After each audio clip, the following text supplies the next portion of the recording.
Have you ever considered how one wrong desire, one careless choice, can destroy a lifetime of honor, peace, and blessing? Proverbs Chapter 5 is one of the most urgent warnings in Scripture, a father's desperate plea to his son to stay far from the seductive trap of immorality, for the path of lust is a road that ends in regret, shame, and destruction.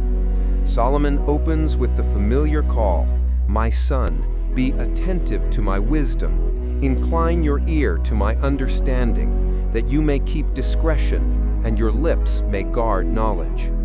This is not casual advice, it is a life or death warning, for wisdom is the shield that guards the heart from temptation. He then paints a vivid picture of the seductress. "For the lips of a forbidden woman drip honey, and her speech is smoother than oil. But in the end, she is bitter as wormwood, sharp as a two-edged sword.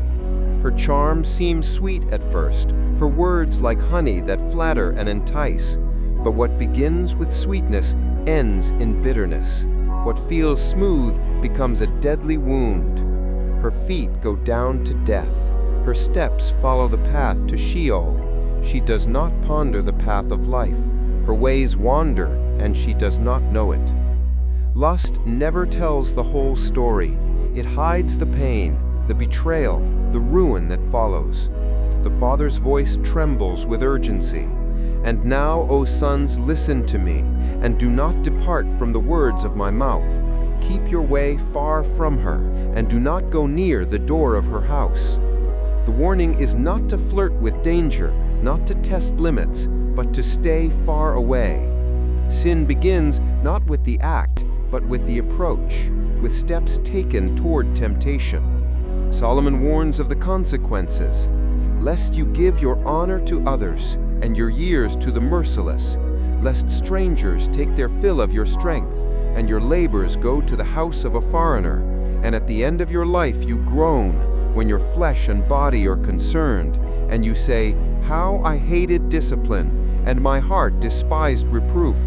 I did not listen to the voice of my teachers or incline my ear to my instructors. I am at the brink of utter ruin in the assembled congregation.'" Here we see the haunting picture of regret. The man who ignored wisdom, who chased pleasure, who now looks back on a wasted life. His honor is gone, his strength is drained, his wealth is consumed, his body is diseased, his name is ruined, and worst of all, his soul groans under the weight of shame. Lust promises pleasure, but delivers chains. It promises freedom, but enslaves. It promises life, but leads to death. In contrast, Solomon offers a vision of true joy, found not in forbidden pleasure, but in covenant faithfulness. "Drink water from your own cistern, flowing water from your own well. Should your springs be scattered abroad, streams of water in the streets? Let them be for yourself alone, and not for strangers with you. Let your fountain be blessed, and rejoice in the wife of your youth, a lovely deer, a graceful doe. Let her breasts fill you at all times with delight. Be intoxicated always in her love." Here is a powerful truth. God is not against pleasure. He created love, intimacy, and joy within marriage as a sacred gift. The imagery of flowing water, of springs and fountains, shows that faithful love is refreshing, life-giving, and pure, while forbidden love is polluted and destructive. The call is not just to avoid adultery, but to delight fully in God's design for love, to rejoice in the spouse of one's youth, to find lifelong satisfaction in covenant love. Then comes the sobering question: why should you be intoxicated, my son, with a forbidden woman and embrace the bosom of an adulteress? It is a question of reason. Why exchange blessing for ruin, joy for shame, life for death? Solomon closes with the deepest warning. "For a man's ways are before the eyes of the Lord, and he ponders all his paths. The iniquities of the wicked ensnare him, and he is held fast in the cords of his sin. He dies for lack of discipline, and because of his great folly, he is led astray. Nothing is hidden from God.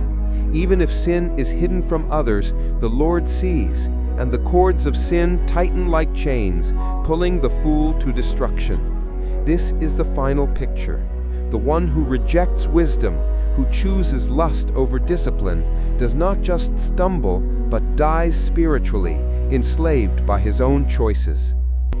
Proverbs 5 is therefore both a warning and an invitation, a warning that lust leads to ruin, but also an invitation to a better way, the way of faithfulness, discipline, and joy in God's design for love. It reminds us that true satisfaction is not found in secret indulgence, but in holy covenant. That real freedom is not the ability to indulge every desire, but the strength to resist temptation and walk in righteousness. The Father's voice, echoing through the ages, still calls, "Keep your way far from her." In a world saturated with temptation, where lust is celebrated and faithfulness is mocked, this chapter speaks with timeless urgency. The question it leaves us with is this: will we listen to wisdom, guard our hearts, and rejoice in God's gift of faithful love, or will we walk the path of folly that ends in ruin? The choice is ours, and the consequences are eternal.